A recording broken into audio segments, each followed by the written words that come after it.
Hello, and here we are back for another rousing episode of Capers, the Chicago Way. And none of you listening to this right now are any the wiser, but you see giggles in the windows because there was a huge technical snafu on my part, and we spent like 10, 15 minutes or whatever doing recap and kind of getting the story moving without actually hitting the button that we needed to do. So we're going to do a real quick recap of what happened last week and then get into the story here. So basically, rundown. The group was in the basement of the Hawthorne.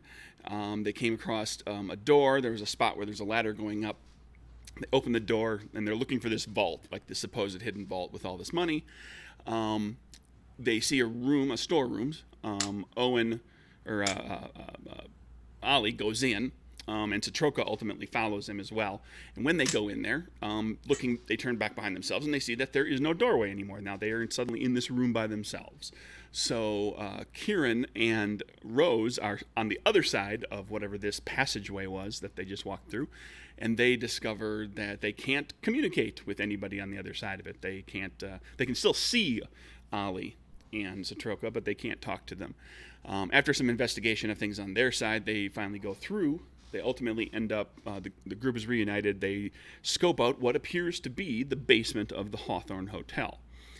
And, it looks exactly like the hotel basement that they had just wandered through, except that Hawthorne Hotel was 100 or 150 feet that way.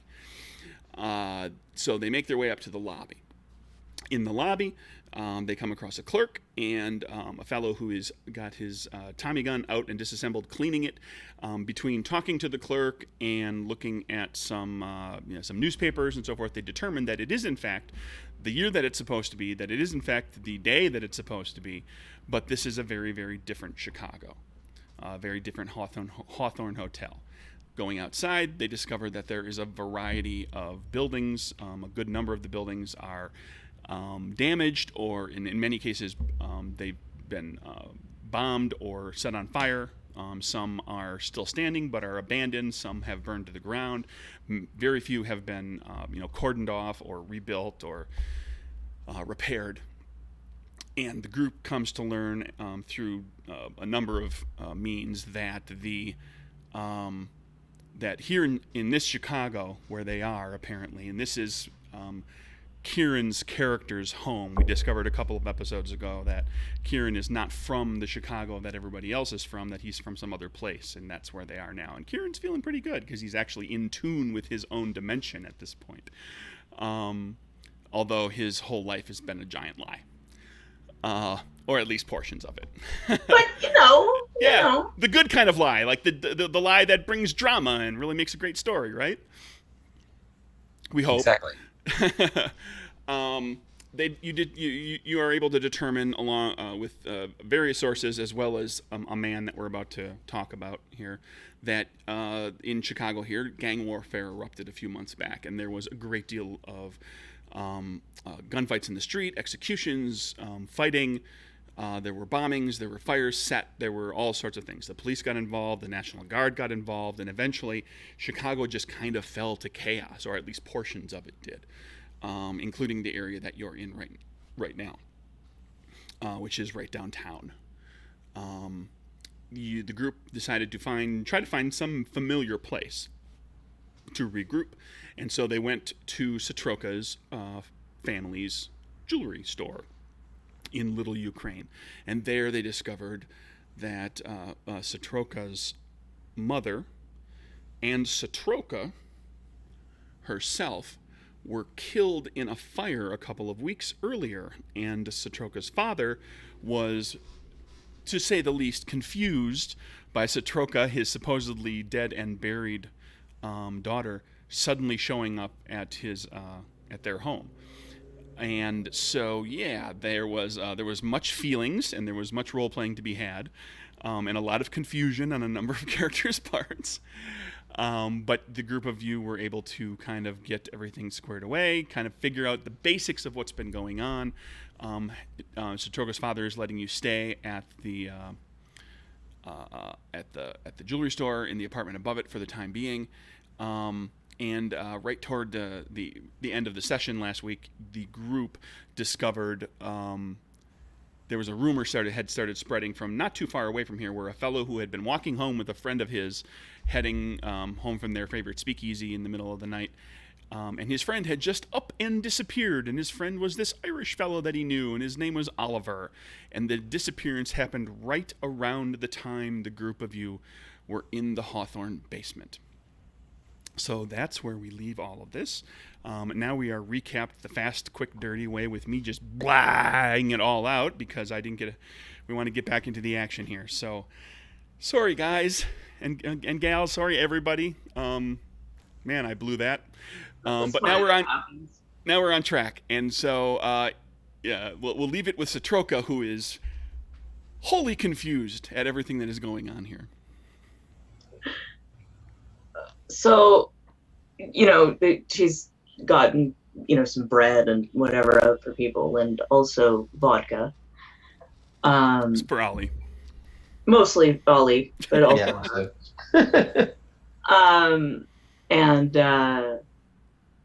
And she just, waits until her father goes downstairs to, open the store and everything.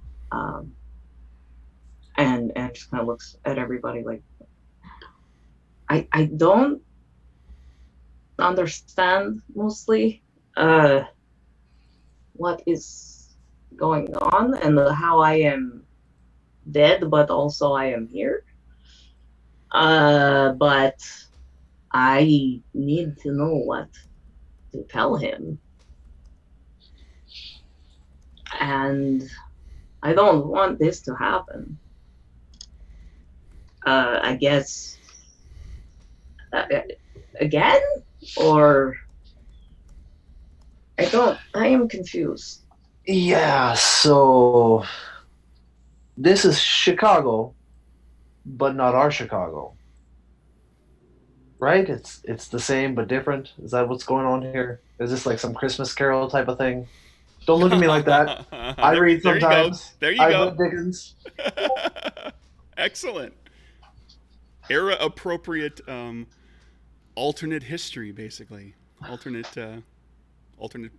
present. I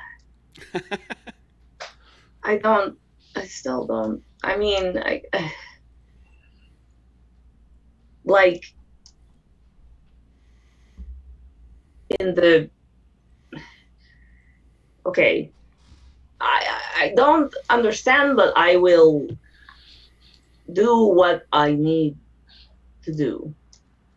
So you tell me. And I am so confused. Aren't we all? And she just kind of, puts a hand on Ollie's hand and seeing my father, breaking my heart. I can't leave him alone. Well, he's not your father. His daughter died. Oh, but he think I am her. But you're going back home eventually, aren't you? What I tell him? You figure out what happened to the you here, and you tell him the truth when the time comes. I mean, that's a bit much to wrap your head around. Maybe we just kind of gloss over everything and leave in the night, and he takes it as a sign or a ghost or something. You want him to feel even worse. No, I'm not. Daughter. No, I couldn't. Tell him you're going someplace safe. We'll figure something out, but... We do have to figure out how to get back, though, don't we? Also... Because I don't recall seeing that door again once we came through it. We've got some information we need to gather. We've got some information we need to gather. We do know some people who can cross over, but I think all of us have more questions that we need to have answered. I've got a question for you. Why do you suddenly look so comfortable with yourself? You look downright pleased to be here, and judging by the environment, I can't tell why. I just felt like I've had this cloud over me for as long as I can remember, and now it's gone. I don't know, it's weird. I mean, don't get me wrong, this is horrifying. It's even more horrifying when I had a plan that was not too much different than how everything sort of turned out. It's actually made me rethink that plan, because I don't want our Chicago to end up like this. Wait a minute. Do you think you caused all this? That would explain a bit. Well, there's just one problem. I wasn't here. But okay, so our plan was we have many little gang. We all come together. We say, okay, we protect ourselves. We not fight, but we defend. And then other gangs, they have business. Eventually, they stop, and then we go on. That was plan. So. And it seems like it wasn't the complete plan. No, it wasn't the complete plan. Part of the plan, which I may or may not have filled the rest of you in on, was I was trying to push the Italians and the Irish to go to war with each other.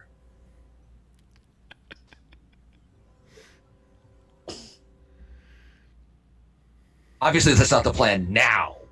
She's gonna reach across the table and smack Kieran upside the head, just on the back of his head, like as hard as she can. Just Kieran lightly chuckles at the amount of times Kieran's been hit today. Yeah, I deserve that. and then she pours him a shot of vodka. After another drink, Ollie just sits there for a minute thinking, you think my car is still around here somewhere? Probably, but are you willing to go find it? Depends on if Little Bill Thompson... Probably, yeah. Oh. That's a good point, isn't it? Might not be. It's still my car, though, right? It wasn't our car to begin with. We just sort of took it and made it our car. But it's such a good car. It's a good car. Let's go find. Who do you want to talk to first? Who we go?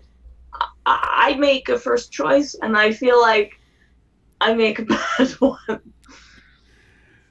Yeah, I mean there are a variety of NPCs who you have either met or who you at least know about that you could potentially, at least you could spend a little bit of time kind of investigating and trying to figure out like what's happened with them and try to get a sense of how the two worlds relate to one another and all that sort of thing. There's also your own duplicates. We only know about Troca at this point.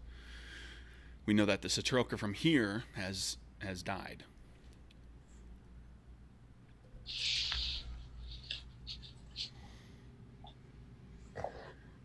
Well, I'm going to probably try and figure out what the Rose of Here is like by going to the cemetery. If any of you would like to join me, that's perfectly fine. Otherwise, I will go by myself. What? I can go with you. Who are you looking for specifically? Well, I'm wondering if the Rose of Here, her grandma is dead and if her father is still dead. And plus, she hasn't really been to their graves in her world. Why not go to them in this world? Sure. There's, you could, if you know where the graves are in your Chicago, you could go to the graves in those locations in this Chicago. There's the potential, of course, that that's not where they're buried if they are dead. But there's also, keep in mind, it is the 1920s, but for a city like Chicago, assuming that the building didn't get burned, there's probably a fairly good record of death, death certificates and the like, and coroner's reports and so forth for people who were law abiding. Like when a mobster gets off, there's not necessarily going to be a good document that kind of defines like exactly what happened to them. There's probably not going to be a body found, so the coroner can't look and say, "Oh, he was shot 72 times." But for your typical person in a city like Chicago during this era, there would be records, and those are public records. Mm-hmm.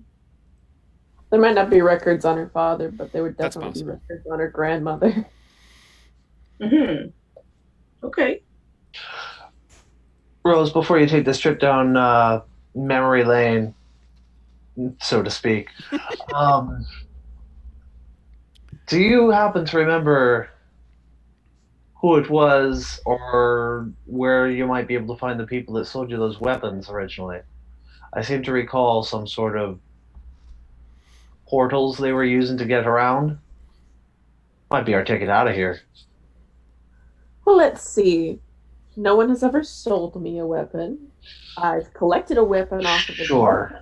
That you sold back. How about that? To a guy who jumped through a portal, who I've never met before, and literally, if you do not remember, walked up to my table in the first place. Okay, fine. I've been drinking. Give me a break. I give you a break, but I know how well you can take a drink. Tries to process that. I'm trying to recall, Kieran, from that encounter. I think you poked around in that fella's brain a little bit. Did. Do you recall what happened there?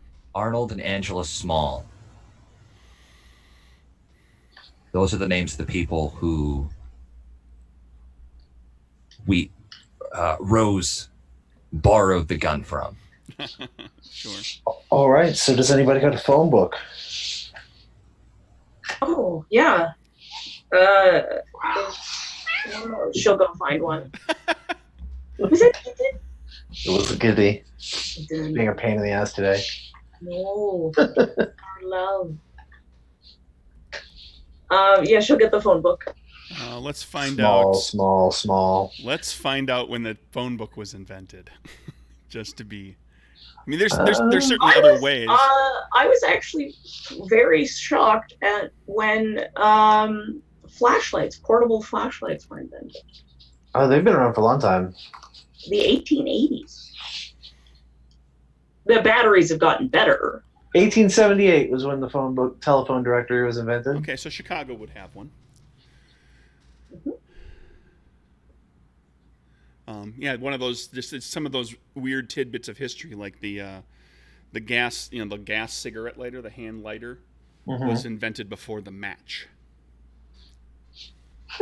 Because of the requirement of chemistry knowledge to make the match, the phosphorus on the head and everything.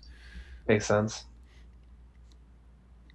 So anyway, yeah, Chicago phone directory, or also directories for like other large suburbs of Chicago, I'm sure would exist as well at this point. So you're not necessarily like, I'm looking for Barham 423, one of those where that's the phone number. You just because there's less than 1,000 people in the whole city that have a phone.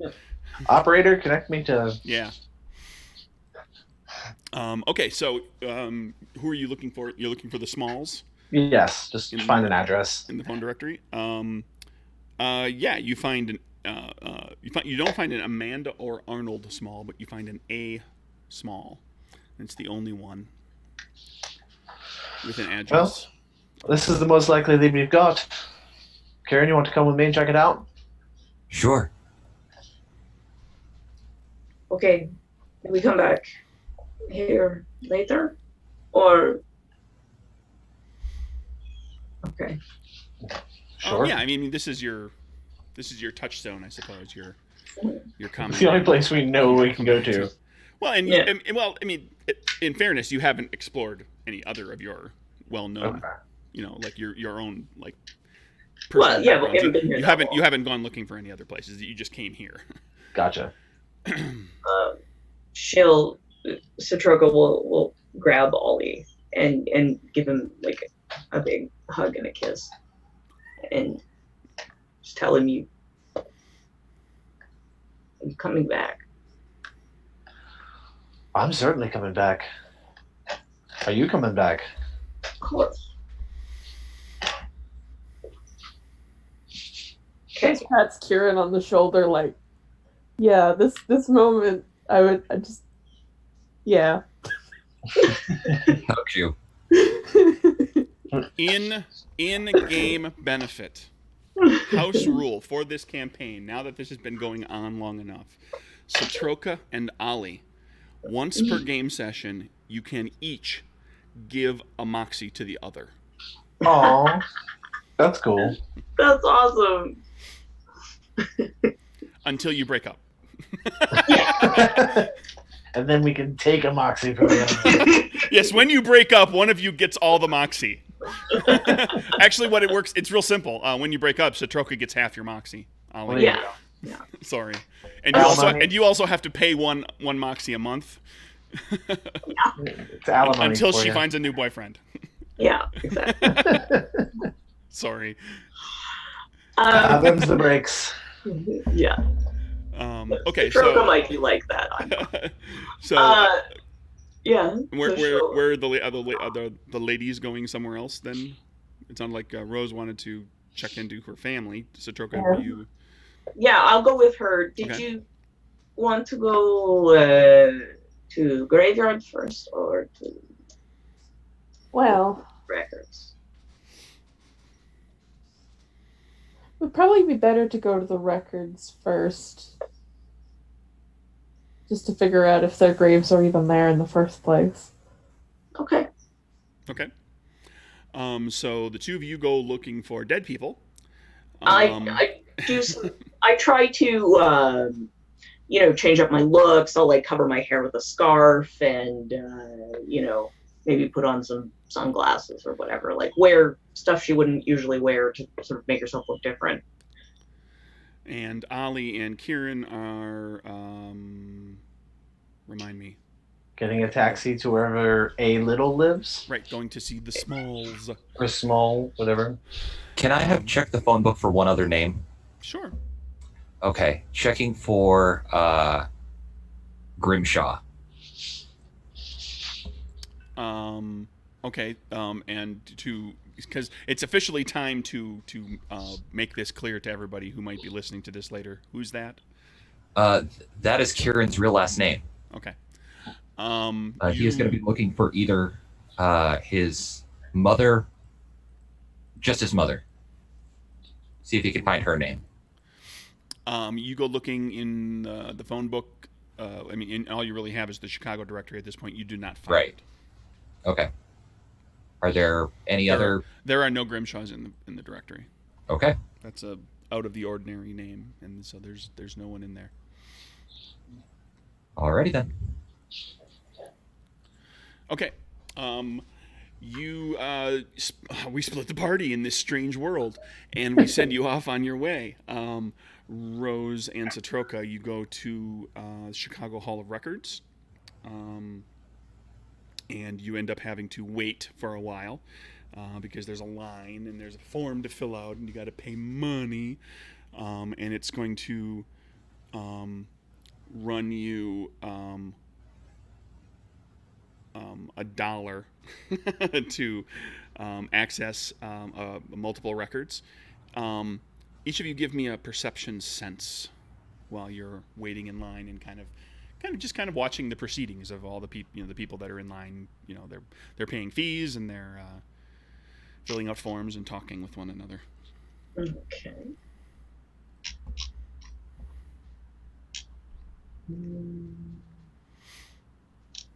Do you have perception?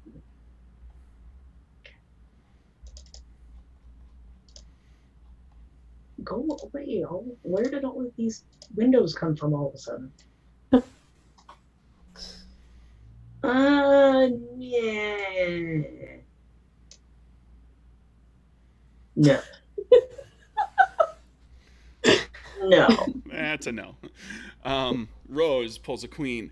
While you're kind of waiting and watching all of this, you happen to glance when somebody is going through a woman is going through her purse, and you get a look at a $10 bill that has the face of Patrick Henry on it. You recognize this is a famous portrait of Patrick Henry, who, to your knowledge, does not have his face on a single piece of U.S. currency.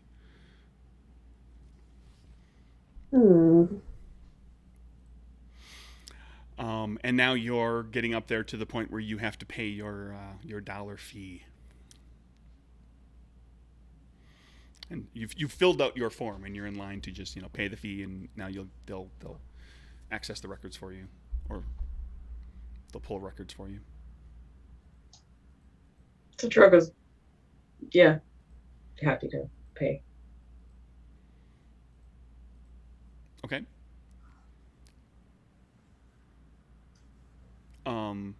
So Troca pulls out a dollar bill with a picture of George Washington on it.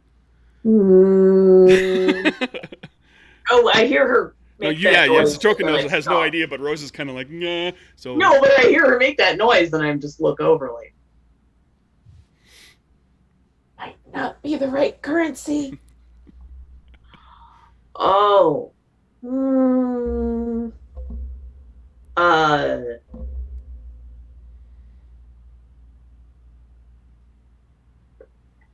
There are people around you who are getting billfolds out and going into wallets, and like they have bills in hand at various. There are a number of people around you who have some sort of money in hand at any given time.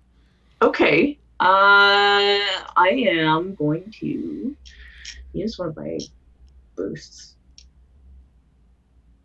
I'm pretty sure I can do this. Hang on. Where is it?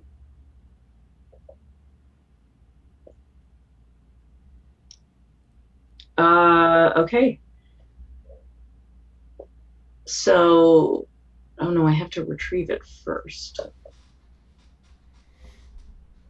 Okay, I have to get it first, and then I can put it in other places. All right, so... That sounds horrible. What are you planning? Oh, I was just thinking about my pocket boost of money. Mm-hmm. I'm wondering if I'm curious if I could use that to kind of swap the bill that I have in my hand with the bill in someone else's hand. Your boosts for your pocket dimension require basically you have to be like the ones that allow you to put to put objects into allies' hands. It's referred to as you're basically one of these other characters. If you wanted to get a bill off of somebody else, you would have to steal it or ask for it or make change or something that a little more mundane. You know what? I will grab a handful of change out of my bag. Okay. People usually don't look very closely at change, so if it's wrong, they probably won't notice. And just ask around if anybody has a bill. And I do have sleight of hand, so I'm considering maybe swiping a couple extras maybe while we're talking. Okay. So yeah, I'm just gonna ask around if anybody would be willing to swap me the change. Sure, give me a charisma diplomacy. You're just looking to basically change your coins into bills or into a bill. If that blows up in your face, you can always resort to stealing, unless Rose wants to. Oh, hey, that's pretty good. Jump in with something, because Rose never does anything wrong. King, you get somebody that's kind enough to take your 3/4, 2 dimes, and a nickel. And, it'd probably be a lot of small change because people would be less likely to count it and look at it. Give you $1. They kind of glance. Which I then hand to. Yeah, Rose. they just glance at the coins, because you don't even have to look at that's the great thing about the coinage, is that you don't have to look at like the face that's on the coin or any numbers or anything like that. It's just like you can look at the size and how big of what it is, and they take it and they pocket it, and you get a $1 bill that has a picture of George Washington on it, and it is exactly the picture you expect it to be. I'm confused, but I hand it to Rose. Rose, you now have $1 from this Chicago. Where are you going to spend it? Well, here. Right here in the records office. Okay, you take your form up, and you pay, and they tell you that they can have one of the clerks go and go look for the names that you're giving them. What names are you giving? Who are you looking for? I'm looking for Agatha Hawthorne, which is my grandmother, and Robert Pattison, who is my father. Okay.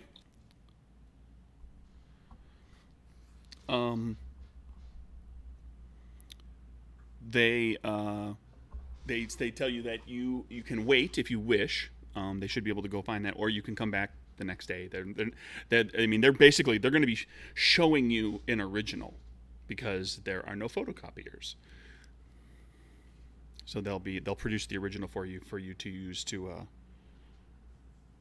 check whatever it is you're looking to check. If you wanted to take that with you, that becomes a whole different situation. Do you want to wait around? Do you want to come back tomorrow? I can come back tomorrow. Okay. All right.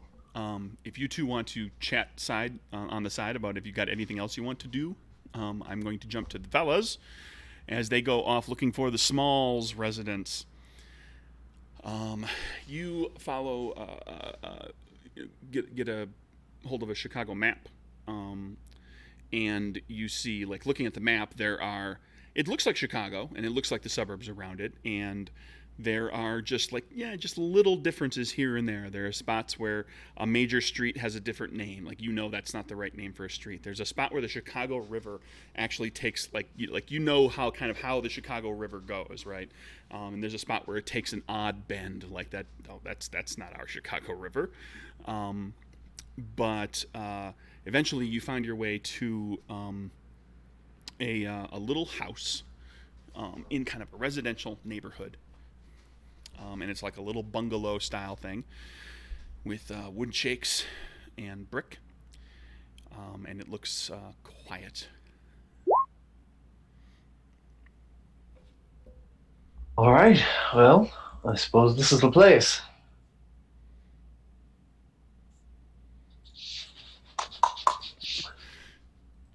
Kieran, you're along. Go up to the front. Okay, both of you go up to the door, knock. A few moments later, let's have some fun with this. I'm going to draw a card. On black, it's the man of the house. Opening the door is Arnold Small, who the two of you have met. And he opens the door, sees both of you, immediately starts to close the door. I stick my foot in the door. You stick your foot in the door. He abandons the attempt to push the door shut and kind of backs away. Now you can't see him anymore. He's backed away kind of into the house, and you can't see him through the crack in the door. Well, it looks like we found the right place. Mr. What are y'all skittish for? We're not here to harm you. We just want to talk. We're hoping we can come to a financial arrangement. He says, you just hear the voice, like from within the house somewhere. Financial arrangement for what? Well, how the hell did you get here? That's what we're wondering. I figured you might be able to shed some light on it for us. Maybe help us get back. So what do you want? Can we come in, or are we going to have this chat on the doorstep? You can come in. We come in. You open the door, you walk in. He's got a shotgun trained on you. Oh, I don't think that'll be necessary. I will take a shot of whiskey if you have it, though. Yeah, Kieran keeps his hands very visible right now, like where the guy can see them. Look, let's not be unpleasant about this. We're not here to hurt you. You have something that we want. And it's not something that we can take from you. So you're in no danger. What are you thinking? Just keep talking. Make this All quick. we want is for someone to be able to get us back to where we all came from. And we would be willing to pay handsomely in order to do that. With what money? With money from our side. That's going to be a problem. Okay. Is there something else that you would like then? There's nothing that I need. Arnold, come on. Just because you don't need something doesn't mean you don't want something. We all want something. What do you want? Arnie, my boy, you're a man of business, aren't you? I see you when we met you were peddling your wares across over into our world. Is that right? That's right. So how were you getting paid for these wares, if not with money from our world? There was exchange of goods that have value in both places. Okay. Then, now we're then talking. That changed into bills. So we're talking liquor then, right? Liquor, gold, silver, jewelry, fur. We can make this happen. We have a considerable amount of liquor on our side that we would be more than happy to share with you. Liquor from where? It's not really that important where we got it from, so much as that we have it in large quantities. It is important because I have to explain where it came from. And if there's a difference between your side and my side, I can't use your liquor. I don't follow what you're saying, but why can't you use our liquor? Well, I might be able to, but there may be questions asked. Do you understand that? Well, I'll put it to you this way. You're not going to find a Ford Model T on this side. So who's making the cars over here? A fellow named Lincoln. Do they have The whiskey, president? vodka,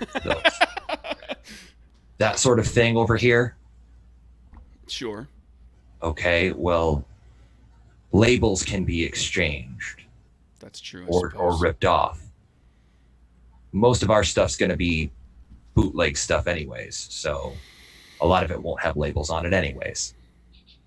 All right. Just unlabeled bottles of liquor. And you want a way back. And we want a way back. And if you're feeling congenial enough, we could make a more permanent arrangement, that, like you had with some of your other customers, ongoing supplies in exchange for some of your fancy weapons. Well, that's not for me to decide. Fair enough. I'm not the mechanic here. But you can't get us back, right? I can talk to my wife and we can see about doing it, but I can't give you what I used. That's gone. I don't follow. We can once we get back to our side, we have a way to transport goods over to your side. That's not a problem. I understand, but I can't get you back right now. The device I used to get back and forth has been sold. To who? And on which side?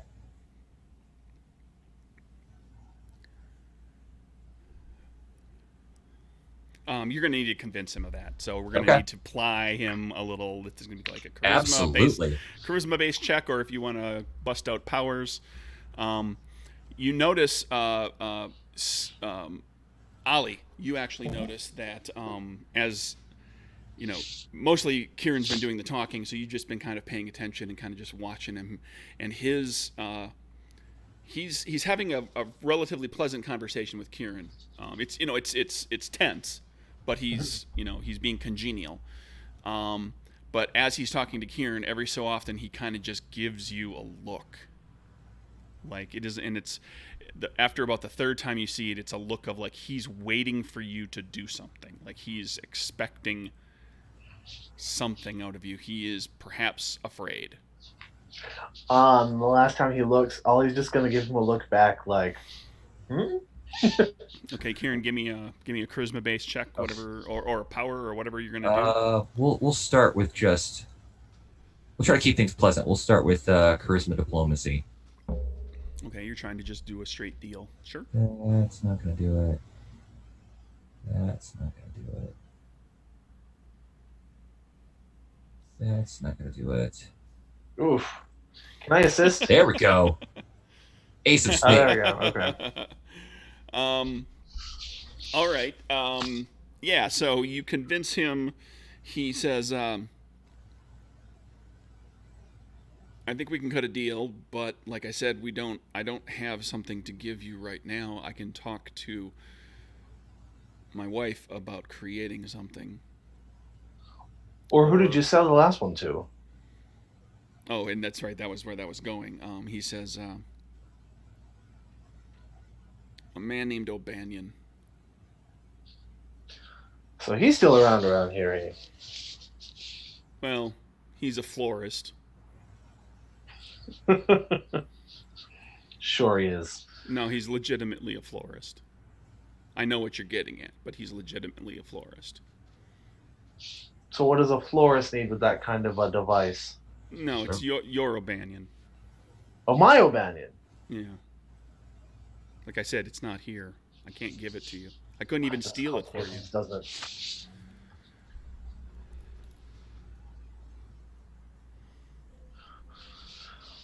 All right. How soon would your wife be able to make us something? I'll have to talk to her. Very well. Okay, well, I guess we'll be on our way. Actually, since you live here, I guess, maybe you can fill us in. We seem to have a few blanks in exactly what happened here. I mean, the gangs went to war, but do you know who started all of this? Or how it got started? Was how many years of competition for the alcohol trade and for racketeering and for gambling, prostitution. I mean, I don't know specifically what sparked it, if there was one specific thing that sparked it. But it's been brewing for years. Chicago's been a bloody city for a long time.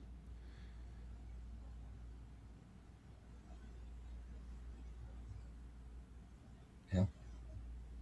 Fair enough, I suppose. All right, well, thank you for your cooperation. I'm going to slap him on the back hard. Just, you're a good man. He freaks out.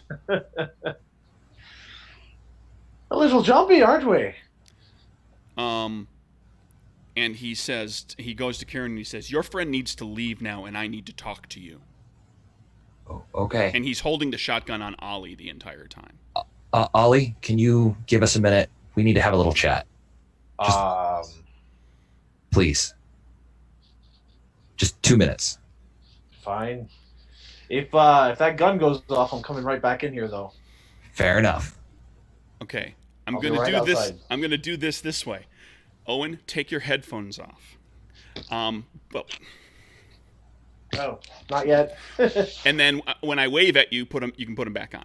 Okay. Okay. That'll work. Yep. He tells you, I don't know what that fella's like, how long you've known him, but that version of that fella, our version of that fella over here, is wanted by the police. For what? For a bunch of murders. I see. When you say a bunch of murders, how many murders are we talking? At least a dozen. Jesus. Okay. Well, that is good to know. Watch your ass. Always do. He kicks you out. Okay. So Owen was watching the other people's reactions. No Fun. idea what that was about, but all right, so the group of you, basically, you're waiting. You two fellas, you're waiting for. I mean, I imagine you're looking at a situation. Well, you've got a phone number. You could attempt to call, or you could attempt to stop back again some other time. Yeah. We'll actually cut real quick and say that you arranged the time. You arranged he arranged to because you hit him with ace of spades, so that's like two boons. So you got him kind of like totally on your side. He seems very clearly like he just wants to get rid of you. So he's willing to facilitate this as quickly as possible. So he will you can call and check with him like daily. Okay. You've got a phone number to get a hold of him. And both of you give me perception sense. Sense was my. Do I have sense? I do have sense. So I get 2 points. Do you have sense? Do you have common sense? What sense do you have? What's on the nickel? What's on the dime? What kind of sense do you have? You tell me. It's a new world. Do I pull the second card or do I stick with the clubs? I want to pull 3 diamonds is what Kieran's got. King of Hearts. Glad I pulled the second card. Yeah. Yes. I got 2 kings in a row. You should be glad. King of Hearts. As you're leaving, you glance, Ollie. You glance kind of back into the house, and you catch a glimpse of just through the window, through the drapes, of your man Arnold Small, with a woman who wheels herself into the room in a wheelchair. Ignoring that, I turned to Kieran. So what the devil was that all about? Apparently, the you from this side has been a busy boy. I mean, I'd expect nothing less, but you care to elaborate.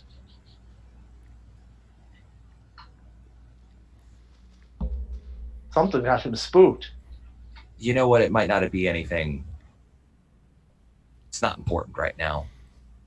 Just keep your head down.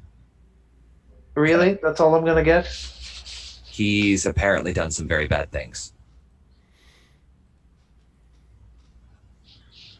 All right. You've done bad things, but he's done much worse things. I mean, I've done things. Good, bad. It's kind of a relative thing sometimes. I did it for the right reason, so it wasn't so bad. You know, you don't talk much about Boston, do you? Not much to talk about. What did you do when you were in Boston? Pretty much the same thing I did here. And how much of that something did you do? How much of that something did I do?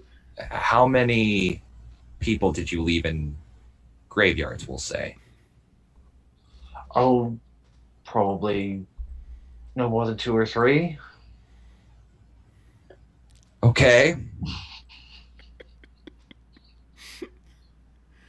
I mean, don't look at me like that. They weren't all on purpose. A rough bar brawl. That sort of thing. Let's just say your version Somebody on the wrong side. was considerably more prolific than you were.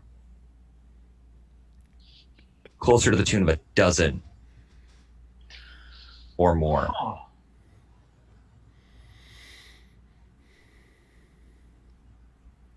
Don't know that I like the sound of that. Cut to the ladies.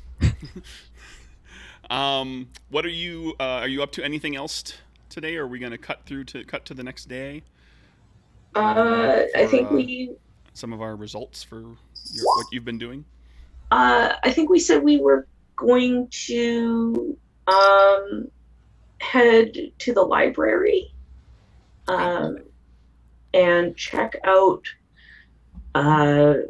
just some history on the gang wars, like read the past newspapers and stuff like that. Sure. And I was gonna wait until evening, so Troca might find a place to hit for some money. Of course, while we're in the library, Rose is definitely stealing things from people as she walks through the aisles. Sure. Okay, so library. You go and you dig back through some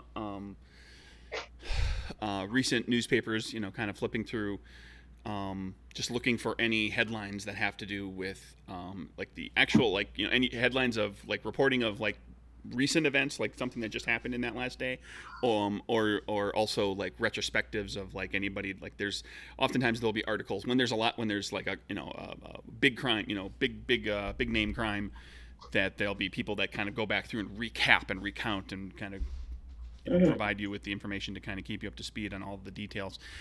Basically, there was that the history goes that after Big Jim Colosimo was killed, and he was the leader of the Italian mob in this Chicago, and the story has it that it was Capone and Torrio that masterminded that, because Colosimo didn't want to get into some of the areas that the two of them wanted to get into. And they both kind of saw Prohibition coming and wanted to be prepared to kind of, transition their organizations into illegal alcohol. And Colosimo didn't want anything to do with any alcohol or drugs. So there was a hit. He was killed. Torrio and Capone took control. Torrio was essentially the brains of the operation. Capone was the face. And then the story goes that as time went along, Torrio was getting sicker and sicker. She was elderly, and she was very frail. And Rose, this is not the Torrio you know. The Torrio you know is actually a pretty stout older lady who's wonderful. My internet connection is unstable. Well, here's hoping. The Torrio that you know is not that frail old woman. And that over the course of time, the control of the Irish gang, or not of the Italian gang, kind of shifted more and more to Capone. He wrested more and more of it away from her because of her age and her failing faculties. And because of that, Capone's preferred method of dealing with problems is to just go and shoot places up, burn places up, blow places up, kill people that are in his way. And so things got more and more progressively more violent. And because that started happening with Italian mobsters, the Irish gang, the Irish and the various other smaller factions started to fight back a lot more. And so it was really just in the last year or so that the violence really escalated. It finally kind of grew to a head. And that's what you've seen now with, how decimated the city of Chicago here has been. That came out of that. There's a number of well-known figures from your era that you like, the names that you've heard of, from the Italians and the Irish and so forth, who are dead now here. Okay. And Georgette Moran is in charge of the Irish. Do we know her? You know the name. She goes Georgette Moran, sometimes known as Bugs. Was kind of grew up with a number of other other big names. Like in your world, like you know that Moran and OBanion are like childhood friends. Okay. The OBanion here apparently is not involved in the Irish gang at all. He is in fact a florist, from everything you're able to discern. And Moran has become the leader of the Irish gang. So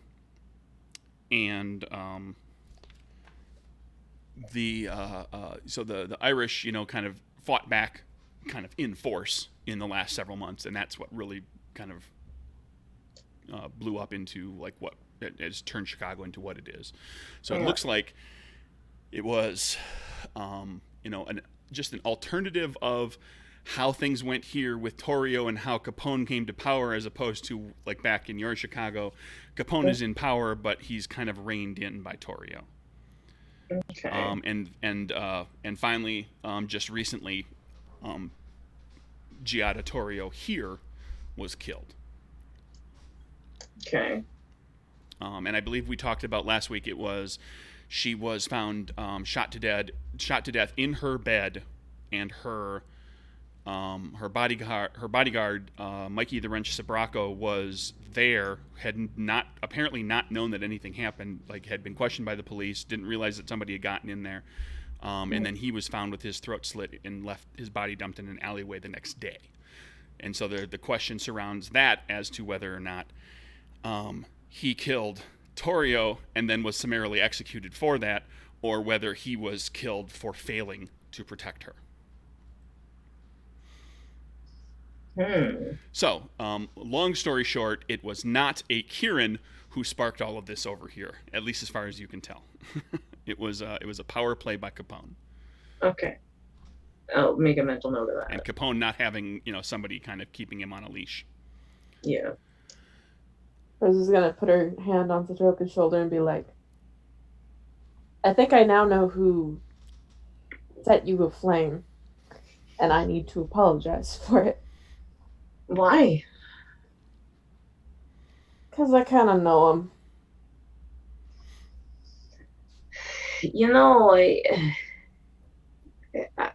This is still so weird. But I understand these things. You make everything so different. I keep thinking maybe I not do the same thing. Maybe I am not wanting to look up me. I understand. I think it will be bad luck to see my own death. That's understandable. But if you read, you can. I'll not be upset, but it's bad luck for me. Okay. On that, I'm going to do the same thing with you, Satroka, and have you take your headphones or your take your volume down until I wave at you. And we're going to play this game. Rose, you are looking into the a fire or a bombing of a restaurant from a couple weeks ago. So you're going back through newspapers in that around that time, and you find the story about a restaurant being killed and a number of people. And the restaurant is just outside of Little Ukraine. And the suspect that is wanted in conjunction with that is a woman named Elizabeth. They're calling her Elizabeth the Torch Hollis. And there is a sketch, like a police sketch, that's included. And it's not a terribly good sketch, but it looks a bit like the Ice Queen that you know as Liz. So she became a fire bitch.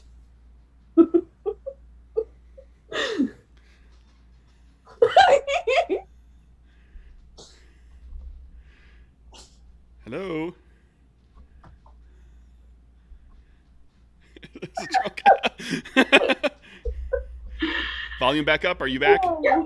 Okay, there we go. So that information has been shared. And what would the two of you like to do? Yeah, I think we'll, maybe, Well, as I said, I'm stealing from everybody in this lovely little life. yeah, I think I'd like to make a few, yeah. Okay, let's do a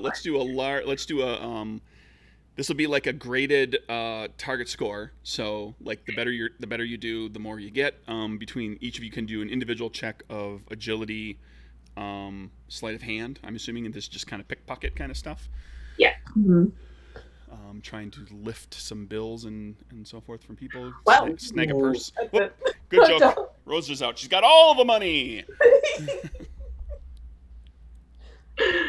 I got a king of spades. Oh, good Lord. Okay, so, each of you comes away with, you just basically make your way through the library, down the street, and you just yoink, yoink, yoink, yoink, yoink, yoink. and with Troca, it's whoop, whoop, whoop, Spree! into your pocket, your dimensional shopping pocket. montage. Yeah. It's not a shop. We'll get to the shop first. Here I am walking around, at least talking to the Troca as I'm doing it. First, it's the montage of everybody just getting robbed. Everybody who went that'll be a news story tomorrow. Everybody who went to the Hall of Records or to the library. Everybody who went to the Chicago Public Library yesterday got robbed. We're looking for the criminals still. So you guys round up about $150 each. Nice. In various bills, and most of that's in ones, fives, and some tens. You do come across we're going to say between the two of you, one of you does manage to pull a 20, and the $20 bill has Harriet Tubman on it because I felt like it. And the $50 bill has Thomas Bowen on it.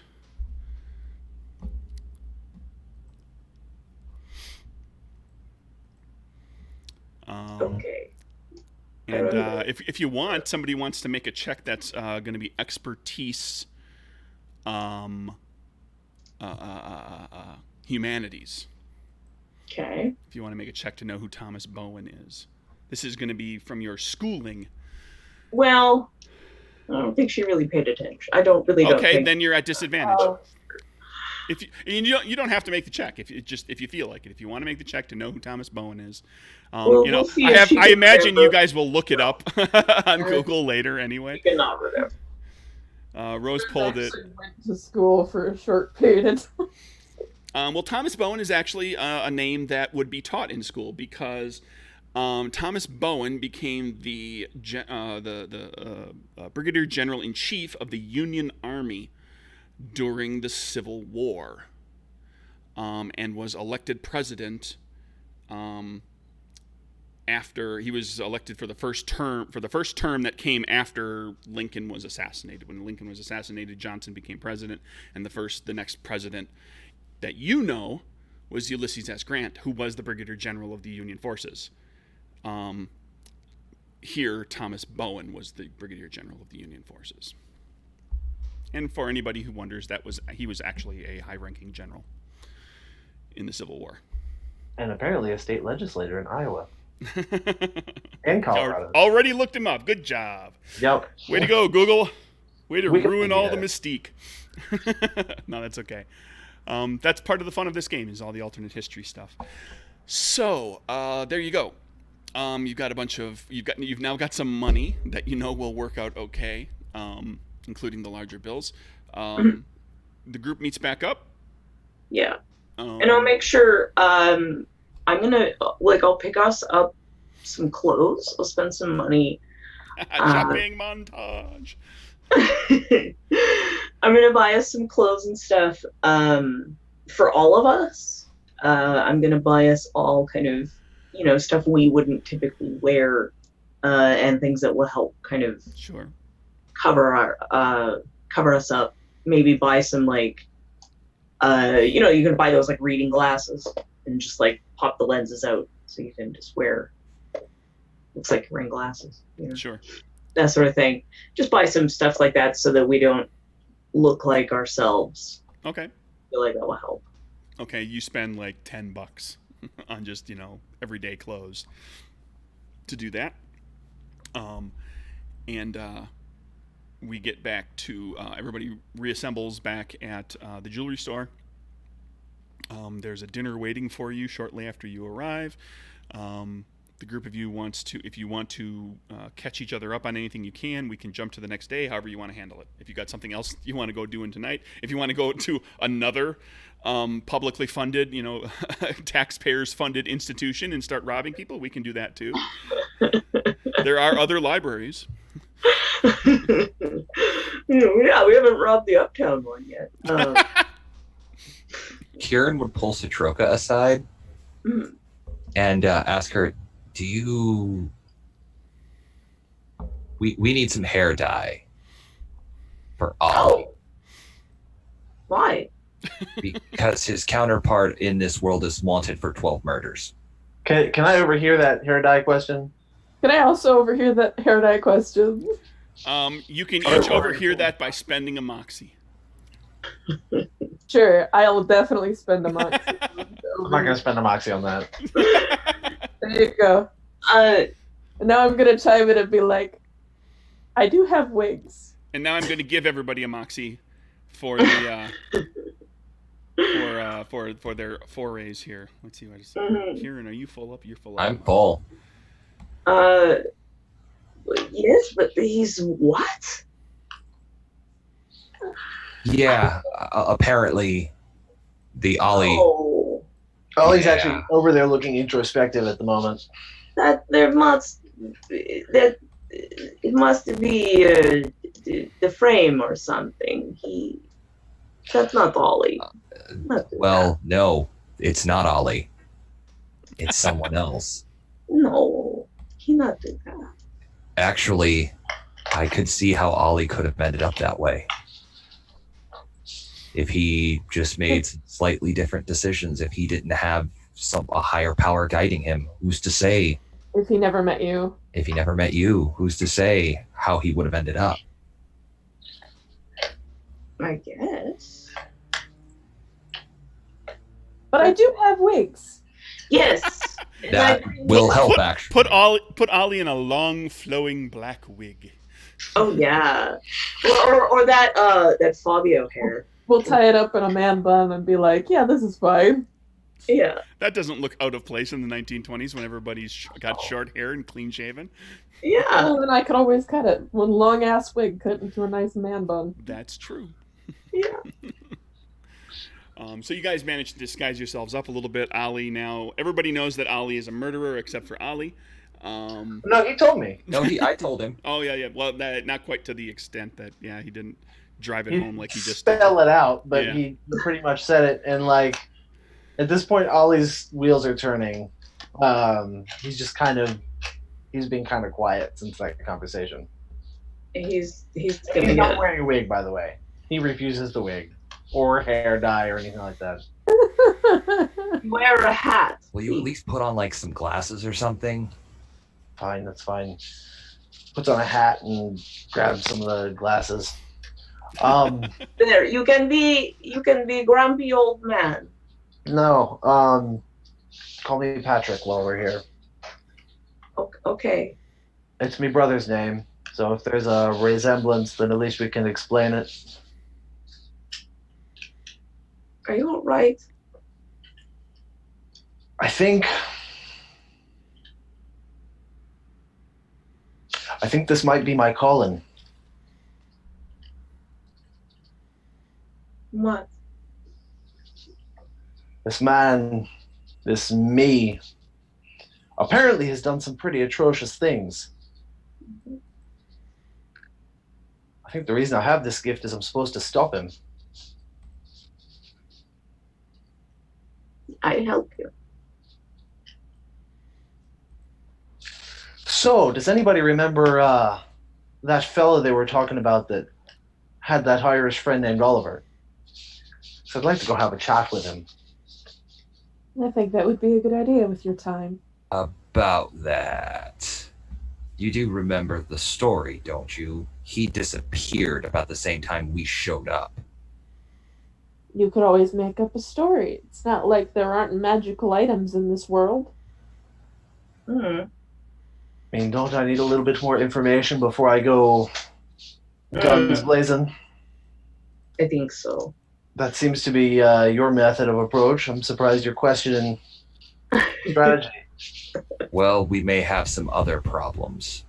If he's as Oh. bad as they say he is, and he just disappeared, where is he, and what is he doing Oh no. in our world? We may have another issue as well. It seems that Frost Queen from our world is now Fire Queen in this world. We may have to put her down. Wait, what? What has she done to... Let's say she's burned a few places that weren't meant to be burned. And hurt a few people that we do care about. Okay. So are we going to track her down? Yes, I would really like that. But maybe Okay. after tomorrow, because I do have a prior engagement. Seeing his how Okay. as long as that's fine with everyone. All right. All right. Anything else? Or sun goes down, sun comes up? Yeah. I'm just clinging to Ollie, like, much as I can. Oh.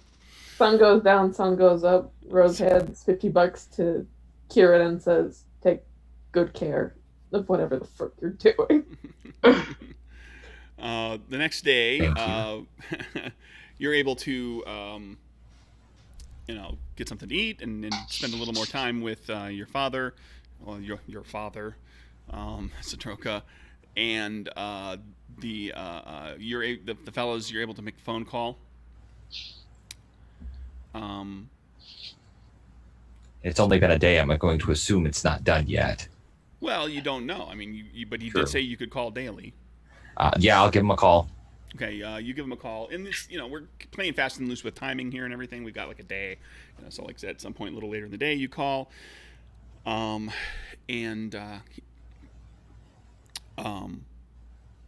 answers. Arnold, how are things? You're going to call daily, aren't you? All right. I've spoken with my wife. She can make something. It's going to Okay. take a few days. That's fine. You need to understand that the devices that she is able to make are not always perfect.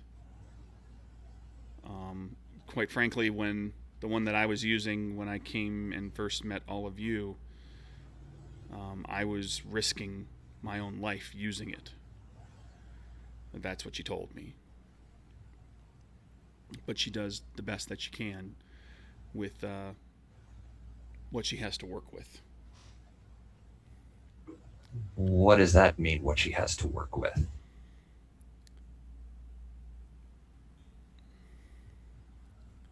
I don't claim to understand it. Okay.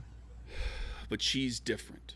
She's got something in her that allows her to make these things. She's incredibly, incredibly intelligent. And I know, like I said, I don't understand how she does it, what she does with it, but I know she puts her own blood into these things, literally. Interesting. Because she doesn't like needles and I have to draw the blood. I mean, that's all I know. Can she use other people's blood? I don't know. Ask her. We might be able to help. I might ask her. Okay. That's a touchy subject to get into. Well, I know someone else who's made things like this before. That's why I said we might be able to help. I'll see what she says. Just see what she says. I'm just putting it out there. All right. He doesn't have a definitive time frame for you. That's fine. We've suddenly found that we have business to attend to on this world before we leave. So Okay. take take as much time as needed to make it as stable as possible. I'll tell her, and she'll All right. do what she can. And let us know if you need anything while we're here. All right. And he hangs up on you. Polite as always. Ladies, you go back to the Hall of Records, and you get, let's see, who do we have? Agatha Hawthorne passed away. Same date you recall her passing away. Robert, was it Addison? Yeah. Robert Addison. He's in our world, in your character's world. What's Robert Addison's status? What is he? He's dead. Yes. He is dead. He went to war and died. Okay, died in the war. He is listed in the Hall of Records as being dead. From like 1915, so in the war. It's also listed along with him because this person never grew to adulthood and never got married. You are listed as having died when let me double check this. So the Rose from this world died when she was about 6. And looking at the date listed for this Rose's death, it is the day after your mother first caught you stealing.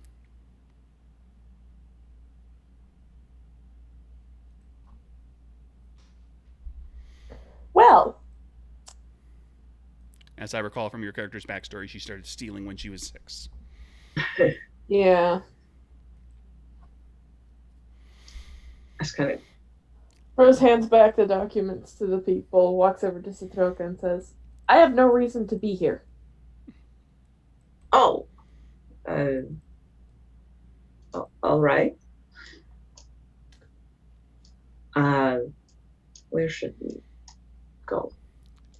Well, if you want, we could go to the graves, and I can show you the reason as to why I'm not meant to be here.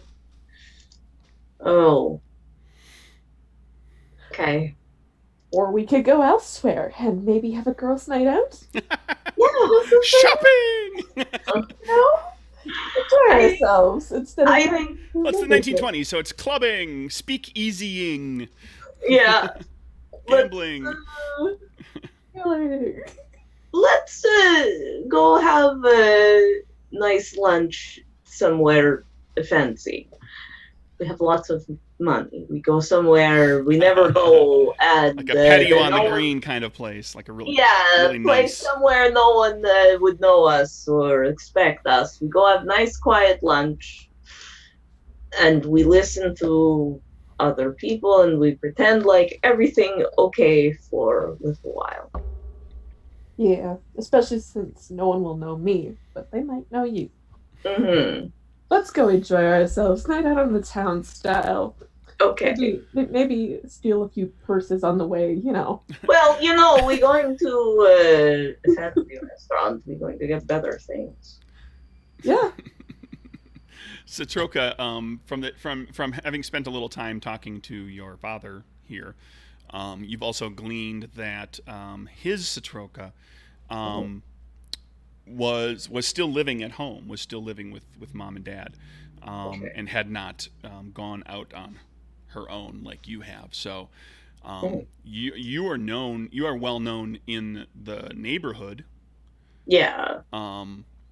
But outside of your neighborhood, you're not really, like, nobody's going to recognize you probably.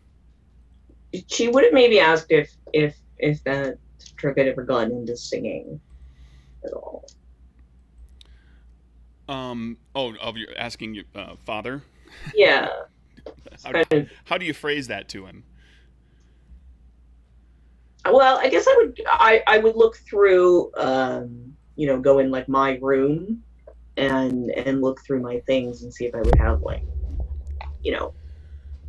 music and lyrics and. You don't find anything, no. Okay. No sheet music or lyric. Okay. Lyric pages. Yeah. All right, then. Yeah, I guess it was she would assume then it was sort of the singing was sort of what got her out of the house. Yeah. Do we maybe want to check if our speakeasy is here? Sure. The two of you can make a swing by Sully's, where Sully's is supposed to be. Yeah. Sully's Pub, and you find that there is a building that was burned down. It's in really terrible repair, and nearly burned to the ground. Well, that's cheerful. And as you recall, when, in particular, Rose, you recall this when you were approached by Arnold Small back at Sully's several episodes ago, when he stepped through the gate and disappeared, and there was the two people on the other side holding Tommy guns. They were in the burned out remnants of some building.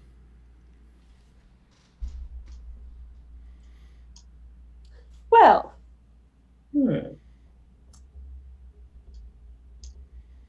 This is sad. So, Troca, once we have a little bit more money to our names, maybe we'd like to renovate this place.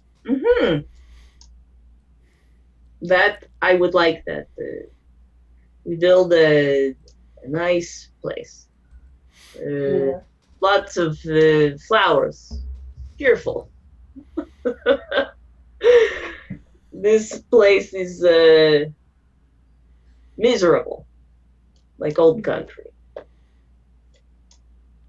It looks like, like just looking at the husk of the building, basically, it does look to be kind of like it was. Seems like, like the same footprint of the building, like this was a boarding house or something similar at some point. But it's all burned out. Is there still anywhere that, like, is there like a basement that we could like kind of look in and see that where they've been standing? We like peek in. Where who had been standing? The people that we saw through the area that they had been standing in. Can we see that? Well, you go to kind of the back of the building, and there's a large room, or what's left of a large room, that, it's hard to say. It was a while ago. You only got a glimpse of it for a few seconds, but it looks like that kind of, Yeah, they could have charred wood and okay. Everything. It's like it would not be unreasonable to assume that when they walked through that gate, they were literally like right there in the same spot in the other world. The whole two worlds thing is still very weird to me. But okay. Back to the guys. What were you guys? Okay, Ollie's gonna go find. Yeah, Ollie's gonna go find the dude that was Ollie's friend that when Ollie disappeared. To ask him some questions. He'll do it by himself if no one tags along. Okay. Like he's on a mission. Karen will come along to keep an eye on the murderer. Suddenly under a lot of suspicion and scrutiny here. And the group of you, or the two of you, you go and start asking around. Like basically, you go to what is your neighborhood.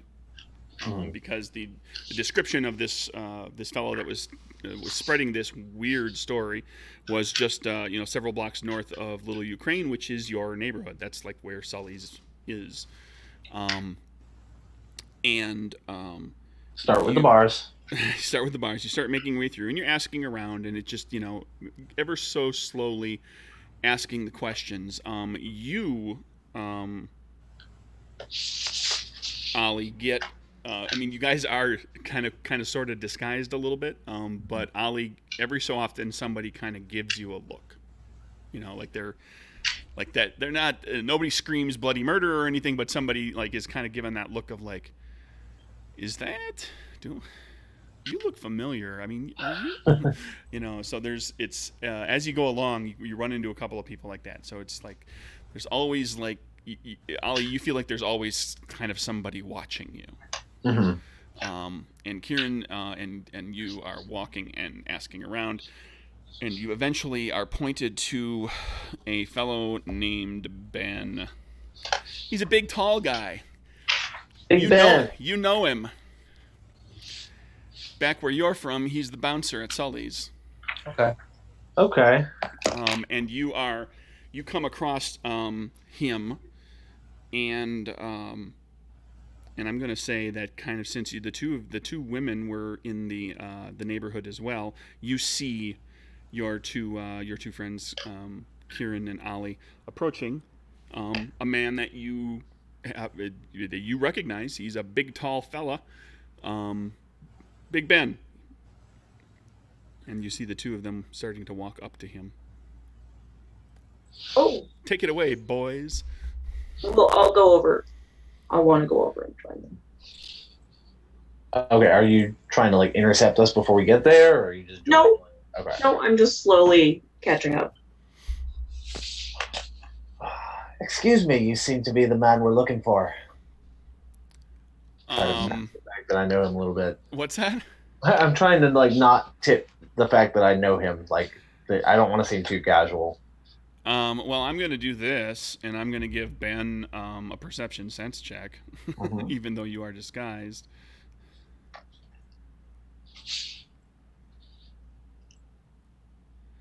One more, and Ben is an idiot. Wow. And does not recognize you. Ben, you come across Ben, and he's drunk. And he's stumbling along the sidewalk, and he doesn't recognize you immediately. Ben, right? They told me we could find you here. Yeah. So, I'm looking for my brother. They told me you hang around with him, you pal around with him a bit. Name of Oliver Morrissey. Oh, Oliver. Yeah. He's good fella. Yeah, you know where to find him. He continues to kind of walk like he's making a beeline for probably someplace to drink. I'll tell you what. I'll buy you a drink if you can tell me a little about where I can find him. He starts walking, and being the drunk son of a bitch that he is, are the rest of you kind of following along? Where are you relative to all of this? Yeah, I gotta follow along. Letting Ollie do the talking, and you're just kind of following in the back. Okay. Is anybody walking? Is anybody walking right up there with Ollie and Ben? I'll go up with Ollie.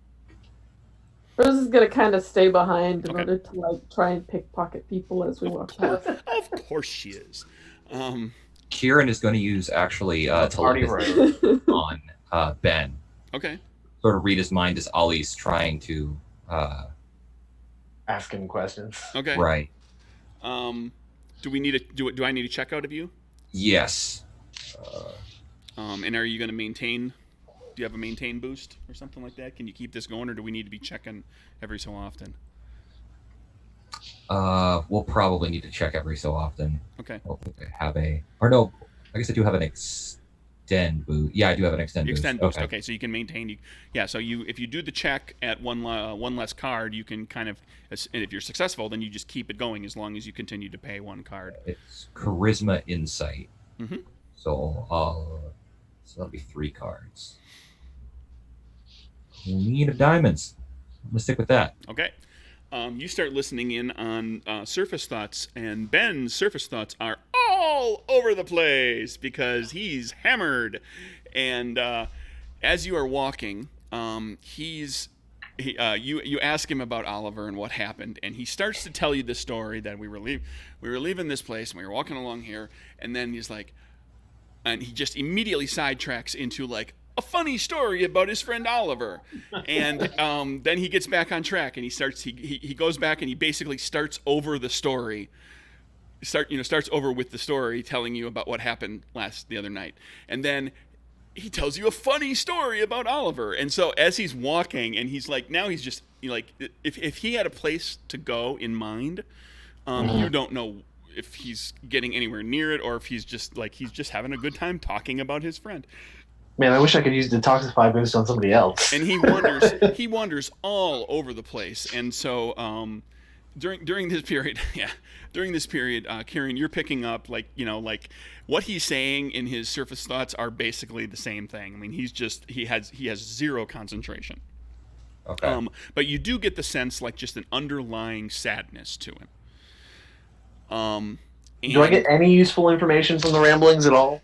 Well, let me get to you. I'm going to throw this out for Kieran too, for kind of keeping an ear to his mind as you're all walking along.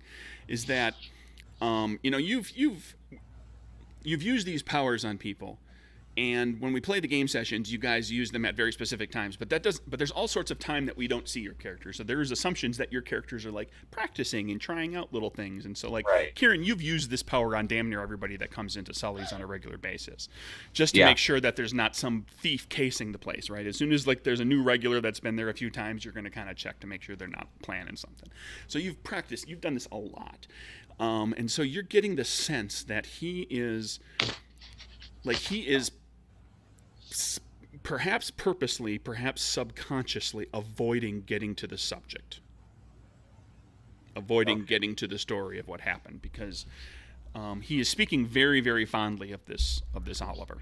I'd like to try then and dig a little deeper into his mind. I'd like to use my deep boost with telepathy, see if I can try to cut through this haze and try to dig in deeper into his mind, specifically about his friend. Is this the deep secret boost? Yes. Digging really deep into the darkest thoughts. Oh, that's one. Oh no, that's a bad Joker. Yeah, you're not getting anything. Oh no. Yeah, and you never did anything with an amnesia boost. So this is the point where your telepathy cuts off from him. He gets really weirded out, really freaked out. Basically what it comes down to with the powers is that he realizes that something's been going on. He's not sure what it is because he's hammered. But he basically clams up and starts wandering away. Now, so you don't get anything specific. Basically, he got far enough into the story of talking about how he was just walking along with his friend Oliver, and then they were having a conversation, and all of a sudden he asked a question and Oliver didn't respond, and so Ben turned around to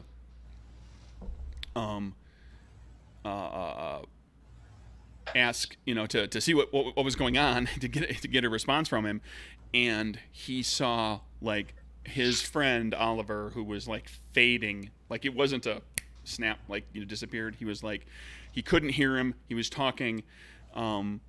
His mouth was moving, but he couldn't hear him, and then he kind of faded and disappeared.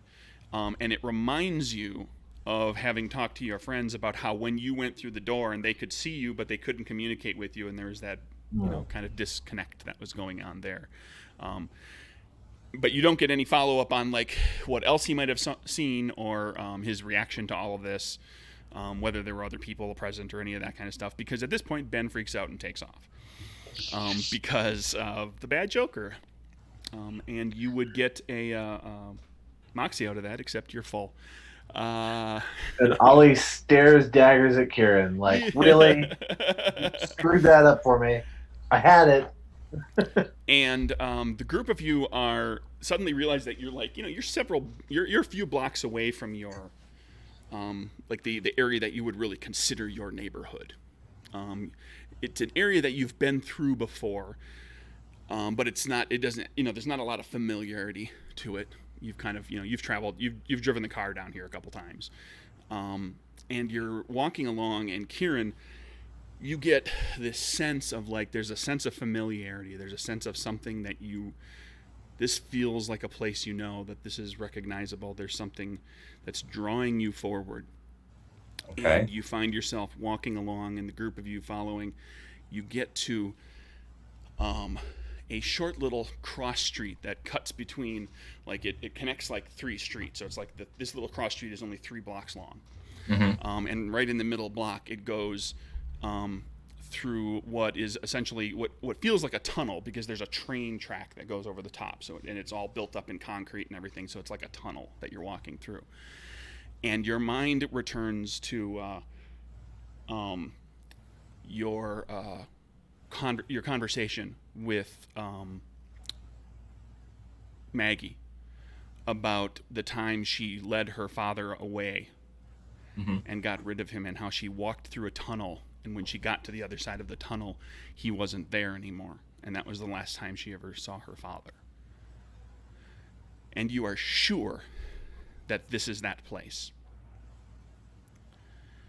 And when you take a look up at the street sign for this little 3-block street, then this tunnel that goes through here, there's a street sign that says Chicago Way. And that's where I'm ending the session today.